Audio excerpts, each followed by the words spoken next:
இப்படின்ற ஒரு பயத்திலேயே அவன் ஸ்ட்ரெஸ் ஆகுறான். அவங்க வந்து எந்த ஒரு விஷயமா இருந்தாலும் இமோஷன் ஆகக்கூடியது அவங்களுக்கு தான். மேபி அவங்க எக்ஸ்பிரஸ் பண்ணாம இருக்கலாம், but they are very emotionally vulnerable. And அவங்க சொன்னாங்க ரொம்ப ஃப்ரீ மைண்டா இருக்காங்க, ஆண்கள்லாம் வந்து எதுவுமே டேக் இட் ஈஸின்னு எடுத்துப்பாங்க அப்படின்னு சொல்லி.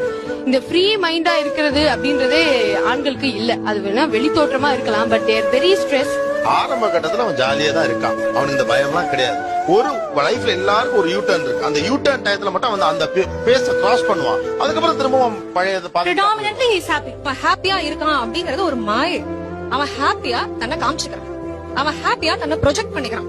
அதை வந்து நம்ம மாஸ்க் என்ன வேணா சொல்லலாம். இப்ப எனக்கு என்னன்னா, என் மூட் அவுட் அப்படின்னா என்னால 5 hours வரை அந்த மூட் அவுட்ல நான் இருக்க முடியும். I personally feel man knows the art of living, the temporary living. அந்த ஆர்ட் ஆஃப் டெம்பரரி லிவிங் வந்து ஆணுக்கு வந்து பெண்ணை விட ஹீஸ் பிளஸ்ட் அப்படின்னு நினைக்கிறேன். இப்ப எங்க இருக்கும்போது ஒரு ஸ்ட்ரெஸ் இருக்கும், எங்க இருந்து இங்க இறங்கின உடனே அவன் அந்த ஸ்டேஜ்ல